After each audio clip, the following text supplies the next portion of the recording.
আমার অস্ত্র, আমার হেলমেট, আমার হাতুড়ি, এগুলো আমার অস্ত্র না। আমার অস্ত্র হচ্ছে জ্ঞানের জগতে নিজেদেরকে শানিত করে একটা জাতিকে গোটা পৃথিবীতে মাথা উঁচু করে দাঁড় করানো। সেই প্রতিযোগিতা নাই, আমাদের প্রতিযোগিতা আছে। বিগত দিনে হেলমেট ছিল, হাতুড়ি ছিল, এখনো আবার সেই একই হেলমেট এবং হাতুড়ি দিয়ে জাতিকে আগায় নেওয়ার প্রতি। রাসূল করিম সাল্লাল্লাহু আলাইহি সাল্লামের মদিনা সনদের ভিত্তিতে দেশ পরিচালনা হবে।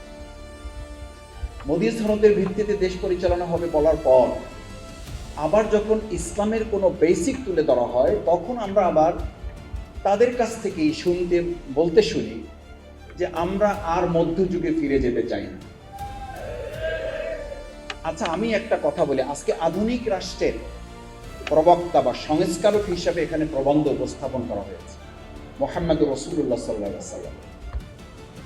রাসূল করিম সাল্লাল্লাহু আলাইহি ওয়াসাল্লাম মক্কা থেকে যখন নির্যাতিত অবস্থায় মদিনায় যাবেন, বারবার মক্কার দিকে তাকিয়ে তিনি বলছিলেন, আমার প্রিয় মক্কাবাসী, যদি আল্লাহ সুবহানাহু ওয়া তাআলা শেষ পর্যন্ত নির্দেশ না দিতেন, আমি আপনাদেরকে ছেড়ে এখান থেকে চলে যেতাম না, আমি আবার আসবো আপনাদের কাছে। কিন্তু আজকে তো দেশপ্রেমের কথা শুনলে আমরা দেখি সুযোগে সুযোগে তাদের বাবারা পালিয়েছে, তাদের মেয়েরা পালিয়েছে, এবং এই পালানোর সংস্কৃতি তারা এখন অব্যাহত রেখেছে। আসলে তো তাদের কাছ থেকে ইসলামের বাইরে গিয়ে আমাদের দেশপ্রেমের সবক নিতে হয় কেন? দেশপ্রেমের সবক নীতি হলো তো প্রিয় নবী মুহাম্মদুর রাসূলুল্লাহ সাল্লাল্লাহু আলাইহি ওয়াসাল্লামের সেই মক্কার দিকে তাকিয়ে চোখের পানি ফলানোর সবক আগে এই দেশ এবং জাতির সামনে তুলে ধরতে হবে। আচ্ছা, আপনি কি লক্ষ্য করেন মাদ্রাসায় পড়া, আমি তো মাদ্রাসায় কিছু পড়ার সুযোগ পেয়েছি, আমার শ্রদ্ধেয় ওলামা কেরামগণ এখানে আছেন। মাদ্রাসায় পড়ে আমরা শুধুমাত্র একটা রচনা লিখতাম, সংস্কারক হিসেবে মুহাম্মদুর রাসূলুল্লাহ সাল্লাল্লাহু আলাইহি ওয়াসাল্লামের ভূমিকা, আমরা ওই রচনা পর্যন্তই শেষ। প্রিয় নবী মুহাম্মদুর রাসূলুল্লাহ সাল্লাল্লাহু আলাইহি ওয়াসাল্লামের সিরাত বর্তমান শিক্ষা ব্যবস্থা স্কুল কলেজ বিশ্ববিদ্যালয় বাদই দিলাম, মাদ্রাসায় যদি কেউ কামিল পাশ করে এবং কয়েক সাবজেক্টে যদি সে কামিল করে, তারপরও পূর্ণাঙ্গ রাসূল সাল্লাল্লাহু আলাইহি ওয়াসাল্লামের সিলেবাস জানার, বুঝার এবং তা মেনে চলার সিলেবাস কারিকুলাম আমাদের বাংলাদেশের বর্তমান শিক্ষা কারিকুলামে আসলে আছে কিনা? নাই, করতে দেওয়া হবে না।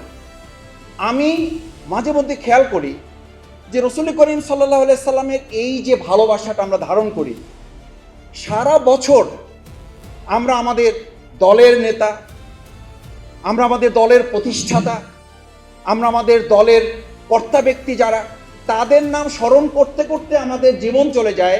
অথচ প্রিয় নবী মুহাম্মদুর রাসূলুল্লাহ সাল্লাল্লাহু আলাইহি সাল্লাম যার আদর্শ ধারণ করে বলা হয়েছে একটা গোটা মানব সভ্যতা পরিবর্তন করে দেওয়া যায়, তার নাম একবার যাদের মুখে উচ্চারিত হয় না, তারাই আবার এই রবিউল আউয়াল আসতে বলে রাসূল সাল্লাল্লাহু আলাইহি সাল্লামের আদর্শ নীতি অনুসরণের মধ্যেই কেবল আমাদের শান্তি নিহিত আছে।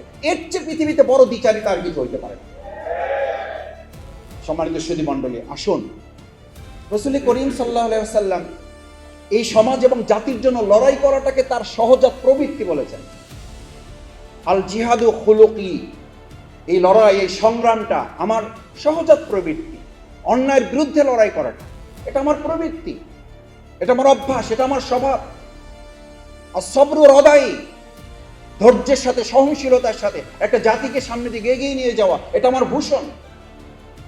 আল ইলমু সালাহি, আমার অস্ত্র, আমার হেলমেট, আমার হাতুড়ি, এগুলো আমার অস্ত্র না। আমার অস্ত্র হচ্ছে জ্ঞানের জগতে নিজেদেরকে শানিত করে একটা জাতিকে গোটা পৃথিবীতে মাথা উঁচু করে দাঁড় করানো। সেই প্রতিযোগিতা নাই, আমাদের প্রতিযোগিতা আছে।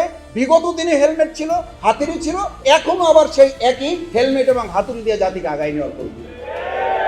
আসুন, রাসূল সাল্লাল্লাহু আলাইহি সাল্লাম তো হাতিয়ার হেলমেটকে বলেন নাই, হাতুড়িকে বলেন নাই, বলেছেন আল ইলমু সালাহি, এই জ্ঞান, যে জ্ঞান আল্লাহ সুবহানাহু ওয়া তাআলার কাছ থেকে এসেছে, সেই জ্ঞানকে ধারণ করে যদি আমরা এগিয়ে যেতে পারি, রাসূল সাল্লাল্লাহু আলাইহি সাল্লামের এই সংস্কারগুলো যদি আমরা নিজেদের মধ্যে লালন করতে পারি।